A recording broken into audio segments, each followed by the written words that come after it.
Хан төрийнхаа үндэсний телевизийг сонирхон үзэж байгаа хавтаа сайхан монголчуудаа морилын ирж байгаа сүрээр дарагч хэмээх гал морин жилийн мэндийг дэвшүүлж та бүхний минь сансан гэрэг өхөн садуу тутрах шиг аривчхаа ерөөл дэвшүүлэн мэдчилье. За миний үе 30 гаруй жил үндэсний телевизээр тухайн мордын ирж байгаа жилийн байр байц шохом ямар байх вэ гэдэг талаар ярьж хэвшсэн юм байна. Тэгэхээр энэ жилийн үед бол сүрээр дарагч гэж нэртэй жил байгаа. Тэгэхээр жил болгоно нэг ёгт нэртэй байдаг. 60 жил 60-аад ёгт нэртэй. Тэр ёгт нэр нь тухайн жилийн ерөнхий агуулгыг илэрхийлсэн маягтай байдаг. Тэр агуулга илэрхийлсэн зүйл бол ном судар дотор төдийлөн бичигдэж байхгүй. Жаахан нандин нууц зүйл байдаг учраас багшаа шавьдаа дамжиж ирдэг уламжилтай юм аа. Тэгэхээр миний багш Данжил Датуу санаа мод Эргүүл Сэцэн хааны хүрээний гол зурхааш байсан Шинжлэх ухааны академийн физик техникийн хүрээлэнгийн туслах ажилтаасан Балдангийн жамб гэж зурхааш багш маань надад айлтгата сүрээр дарагч хэмээх морин жил бол энэ төр улсын хэргийг анхаардаг номын хэрэгээс гаждаг төрийн хэрэгээс түүртүүлдэг улсуудыг хааны хацуу цааз хэсгэх ийм агуулгатай юм а гэж альцсан юм а. Тэгэхээр энэнийг та бүхэн бас анхаарах нь зүйтэй. Тэгээ тухайн жилд бол одон зурхаан ёсоор тэр жилд хамгийн нөлөөтэй од гаригийн хөдөлгөөнийг тооцоолон бодоод тэрнийхээ үр хайлга ямар байх вэ гэдгээр жилийнхаа байр байцыг ярьдаг ийм уламжилтай байдаг. Тэгэхээр тэр уламжлалын дагуу хамгийн гол нөлөөтэй тэр жилд гаригийн жилийн эзэн гариг гэж хэлдэг. Тэгэхээр жилийн эзэн гариг нь энэ жилийн хувьд сугар гариг байх юм.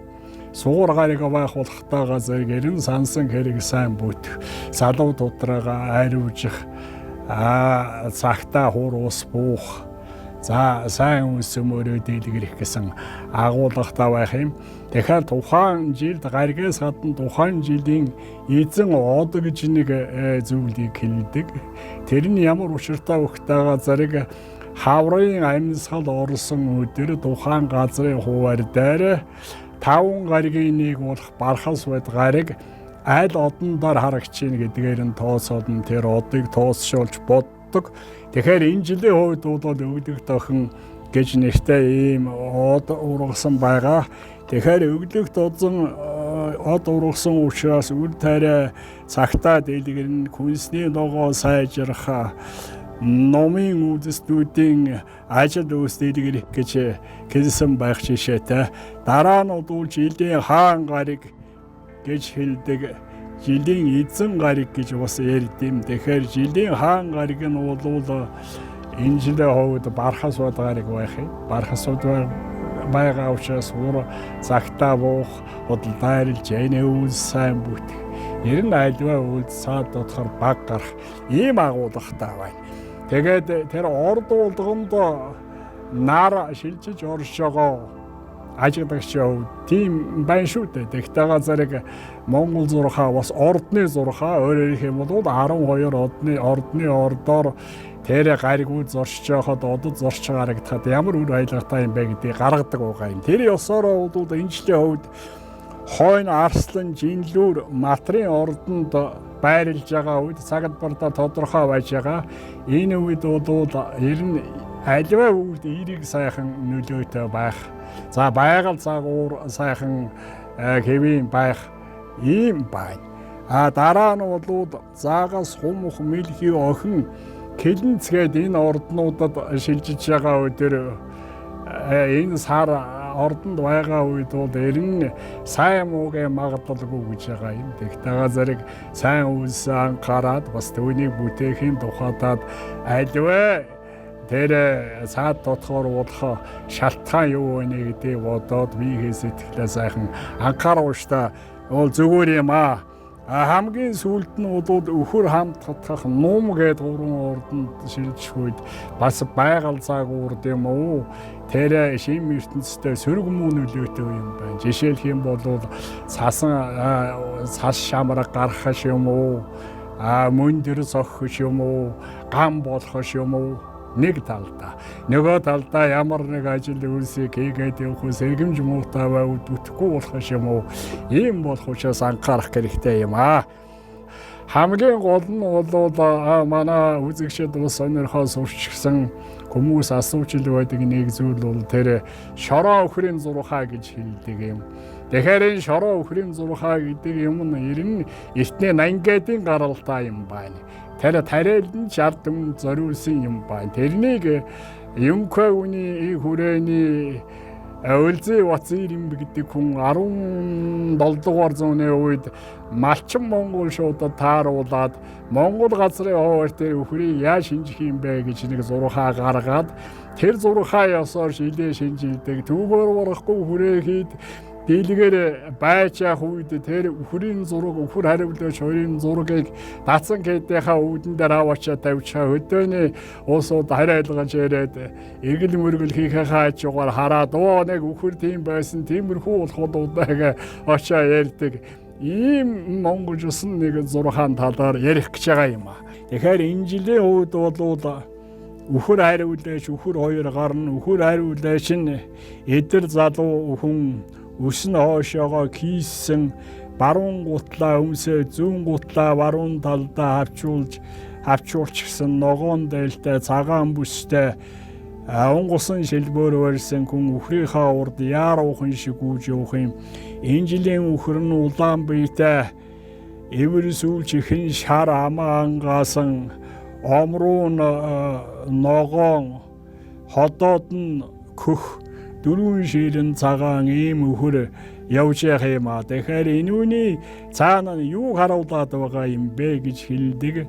Хүн нь бол хан төрийн үйл явдал хүний үйл явдлыг харуулдаг. Өхөр нь улхтайгаа зэрэг жилийн дөрвөн улирлын байр байцыг харуулдаг. Ийм агуулгатай юм. Өхөр хариулж яри өхөр хариулж залуу хүн мяндсан шилбүртэй байгаа гүүж явна. Ингээ гүүгээ явж байгаа улхтайгаа зэрэг нэг жаахан ард түмэн жаахан хямралтай яаруу сандруу хүн шиг юм гарч болзошгүй шиг маягтай эдэр залуу хүн байгаа болохоор ялхсуудад нэг дунд зэрэг өндөр настай хүн жаахан хатуу ширүүн байх шишээтэй. Энэ ард зуны гадна цаана нь бас албадаягаар нь килдэг. Тэр залуу хүнд бол нэг одоогоор ярил нэг дунд зэргийн тушаалын улсуудыг ярьдаг. Өвгөн хүнд бол төрийн дээр сууж байгаа улсуудыг ярьдаг. Хүүхдийн тухайтад бол нийт ард түмнийг боддог байх юм. Тэгэхээр тэр улсуудын явдал мөрд ямар байх уу гэдгийг бас цаанаас анхаарах ёстой. За тэгээ ногоон дээлтэй байгаа болохоор энэ жилдээ ногоо цагаан сайн гарах маягтай өснө хойшоо хийсэн болохоор нэг тийм жаахан салхи шуурхтай байж магадгүй шиг. Өхрийнхаа өмнө явж байгаа ашуутай. Тэгэхээр өхөр нь нийтдээ улаан биетэй байх юм. Улаан биетэй байгаа болохоор жаахан дулаа халуун хүн шиг жил болох. Тэр дундаа ярихдаа газар одоод нь көхөө аншуутай.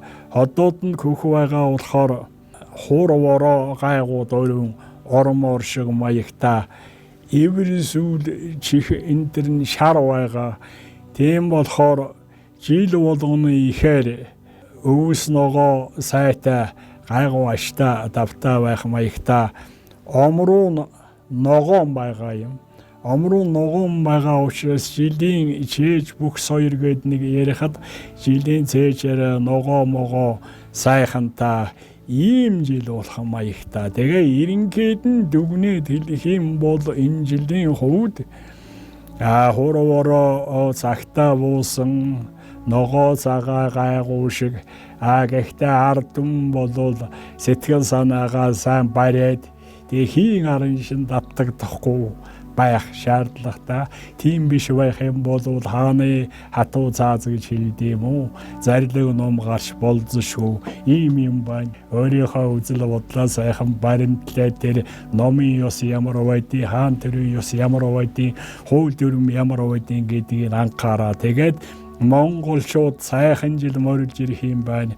Монголчуудны ярьж явах юм аа. Юу гэж хэлэх вэ гэхээр хоол хэм бол гутнаа эвлэх юм бол бүтнэл гэж хэлж явах юм. Тэгэхээр хоорондоо сайхан найрамдалтай ноёдууд хоорондоо хэрэлдэж носолдоод бол ногоо гарахгүй гэж хэлдэг. Тэгэхээр ард түмэн гэчээс хатан ахалдаг дээр нь байгаа улсууд ус ном журмаа сайн баримтлаад ёс суртахуунаа хөтлөөд явах юм бол хамаг юм өршөөсөн сайхан хаттай жилийн сөрөөр дарагч гэмэх гал морин жилмэн дайхквад начна хөлөө болгон төвөргөнө тавшаад хүрээд ирлээ. Тэгээд та бүхэндээ энэ жилдээ юу сонсон эсэн гүсэл чинь битээд ажил өвлөс чинь 10 удаа шиг сайхан баг. Сансан гэрэг шин салуу тутрах шиг аривчяхын өрөөлийг дэвшүүлье.